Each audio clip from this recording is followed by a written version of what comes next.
जितिया, जिउतिया या जीवित पुत्रिका का व्रत एक कठिन निर्जल व्रत है जिसे माताएं अपने बच्चों की लंबी उम्र और कल्याण के लिए करती हैं। मुख्य रूप से यह त्योहार भारत और नेपाल में मनाया जाता है। भारत में भी बिहार, झारखंड, उत्तर प्रदेश, पश्चिम बंगाल जैसे राज्यों में इस पर्व की बहुत धूम होती है। इसका बहुत ज्यादा महत्व है। आज की वीडियो में हम आपको डिटेल में बताएंगे कि यह व्रत या पर्व कब मनाया जाए। नहाई खाई से लेकर पारण तक का समय सही सही बताएंगे। पिछले कई वर्षों में बहुत सारे लोग अपने आप को जानकार बताते हैं और तिथि के बारे में भ्रम पैदा कर देते हैं। शास्त्रों और मान्यताओं के अनुसार जिउतिया का व्रत आश्विन माह के कृष्ण पक्ष या श्राद्ध पक्ष के अष्टमी तिथि को मनाया जाता है। इस व्रत को एक ओर जहां माएं अपनी संतान की लंबी आयु और स्वस्थ जीवन की आशा के साथ करती हैं, वहीं वे स्त्रियां भी इस व्रत को करती हैं जो संतान प्राप्ति की इच्छा रखती हैं। इस व्रत की मान्यता छठ व्रत के समान मानी गई है और इतना कठिन इसे माना गया है कि इसे खर जितिया भी कहते हैं, अर्थात तिनके का भी मुख में जाना वर्जित है। तो ऐसे में सही तिथि का ज्ञान होना बहुत ही आवश्यक है। व्रत सप्तमी तिथि को नहाई खाई से शुरू होता है। प्राचीन काल में तो स्त्रियां सूर्योदय के पश्चात नदी या तालाब पर सामूहिक रूप से जाकर नहाई खाई शुरू करती थीं, पर अब यह परंपरा शहरीकरण के कारण खत्म होती जा रही है। बहरहाल नहाना जरूरी है क्योंकि शुद्धता आवश्यक होती है। हमारे यहाँ किसी भी पर्व में, किसी भी त्योहार में शुद्धता का खास ख्याल रखा जाता है, इसीलिए नहाने का विशेष महत्व है। आप सिर के बालों को धोते हुए स्नान करें और साफ सफाई का ख्याल रखें।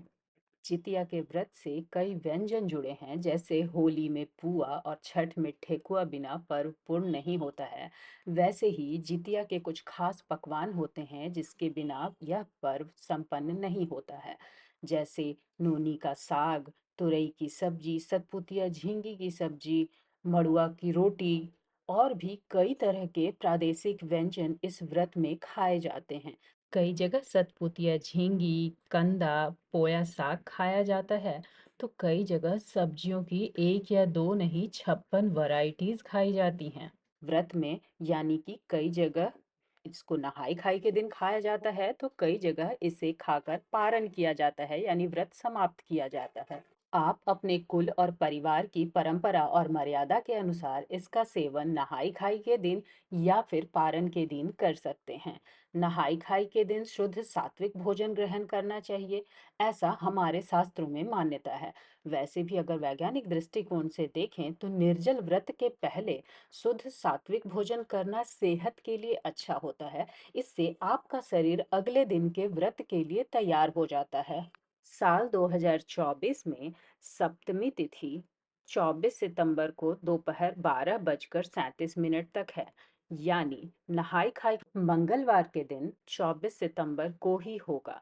12:38 से अष्टमी तिथि आरंभ होती है, पर यह दिन व्रत के लिए उचित नहीं है क्योंकि शास्त्रों में स्पष्ट निर्देश दिया गया है कि सप्तमी से रहित अष्टमी को व्रत होता है और नवमी से युक्त अष्टमी तिथि को व्रत किया जाता है। यानी निर्जल व्रत आप 25 सितंबर को रखेंगे। 25 सितंबर दिन बुधवार को निर्जल व्रत रखा जाएगा। इस दिन संध्या के समय अर्घ दिया जाता है सूर्य भगवान को, डलिया भरते हैं। अपनी अपनी परंपरा के अनुसार लोग कई तरह के पकवान बनाते हैं। जीवित वाहन की पूजा की जाती है और जीवतिया व्रत की कथा सुनने सुनाने की परंपरा है। हालांकि 25 सितंबर दिन बुधवार को अष्टमी तिथि दोपहर 12:10 तक ही है। ऐसे में कई विद्वान यह कहने लगते हैं कि फिर आप संध्या पूजन कैसे करेंगे। हिंदू कैलेंडर के अनुसार जिसका उदय उसी का अस्त, अर्थात सूर्योदय काल में जो तिथि थी उसी तिथि को सूर्यास्त तिथि माना जाएगा। ऐसे में यह कहना कि सूर्यास्त के समय अष्टमी नहीं होने से व्रत का दिन कुछ और होगा, यह सरासर मूर्खता है। 26 सितंबर दिन गुरुवार को सूर्योदय के पश्चात व्रत का पारण होगा। स्नान ध्यान के बाद सूर्य भगवान को अर्घ देने के बाद कई लोग गाय के कच्चे दूध से पारण करते हैं, तो कई जगह अंकुरित अनाज से पारण किया जाता है। आपकी पारिवारिक मान्यता जो हो उसे निभाना आपका धर्म है। हमने व्रत की सही तिथि और शास्त्र सम्मत विधि दोनों ही सही से विस्तार से बतला दिया है। शुभ की इच्छा के साथ जीवित पुत्रिका का व्रत आपके और आपकी संतान के लिए अच्छे संदेश लेकर आए, यही हमारी शुभकामना है। हमारी वीडियो को यहाँ तक देखने के लिए धन्यवाद। अपने धर्म से जुड़ी शास्त्र सम्मत वैज्ञानिक बातें जानने के लिए हमारे चैनल के साथ जुड़ सकते हैं। प्लीज़ हमें सब्सक्राइब करें।